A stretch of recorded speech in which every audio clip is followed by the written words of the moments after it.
Hi folks, this is lecture number 8, where we begin what is really a two-part study of the early ecumenical councils of the Church, the Council of Nicaea, councils of Constantinople, Ephesus, and Chalcedon.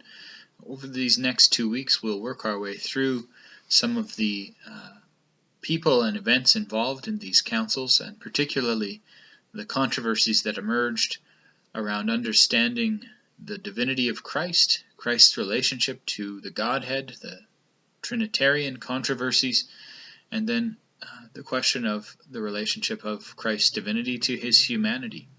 This is a very significant part of the development in thinking and self-understanding that goes on in the early church, and so we spend a good chunk of time on it this week.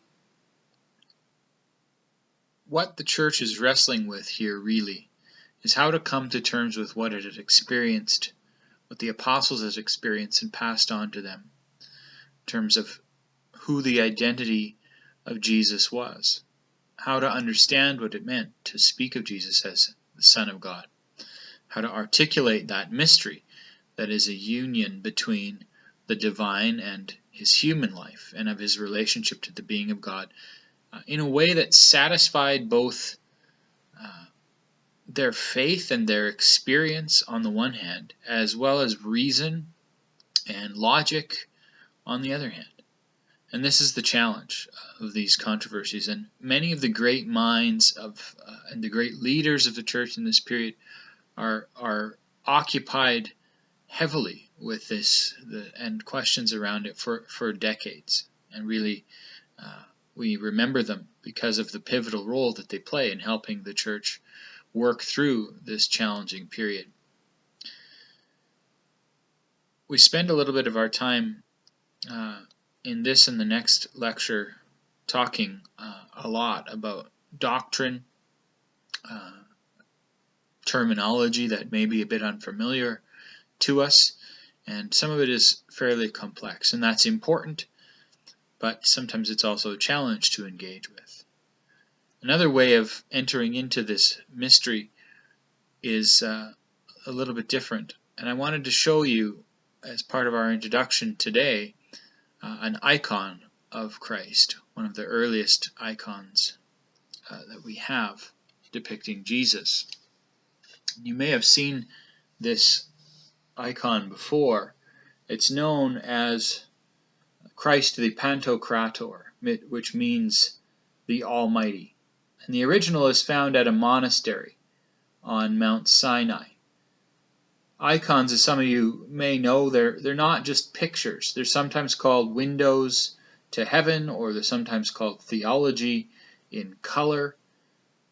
In a way similar to stained glass, they're sometimes used to teach the gospel or to communicate Christian doctrines, and icons in particular are believed to have a relationship with what they represent, and to be capable of bringing people who are viewing them into a genuine encounter with what it is that they're representing. And so I show you this icon to start this week, in place of beginning with a quote, as I've usually been doing, because I think it illustrates in a pretty dramatic way something about what the church was like and what it was trying to figure out, and how difficult it was during these decades of the 4th and 5th centuries.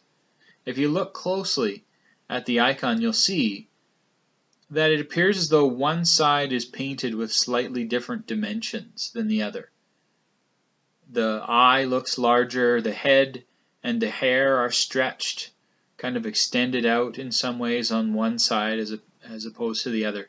This wasn't just a mistake on the part of the individual who created the image. It was very much intentional. It's making a theological point, theology in color.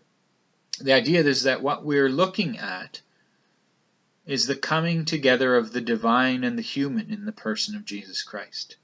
The two worlds, the two natures, are bridged together and held together in his face, in his very face. And there's a unity to it, of course, but there's always a little bit of some ambiguity to it as well. Depending on how you look at the image, you'll see the shift of perspective to slightly greater or lesser degrees.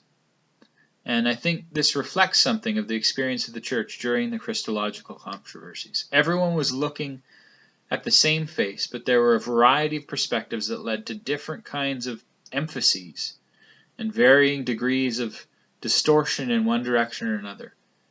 We have the benefit now of receiving the Orthodox faith from the hands of those who really had to labor and struggle hard for it on our behalf, and we give thanks for this. And in doing so, hopefully we can exercise a measure of compassion for those Christians for whom this process of faith-seeking understanding was really anything but easy or clear. And so we keep that mystery and we keep that struggle in mind and in our hearts as we work our way through this historical and theological material over the next 2 weeks.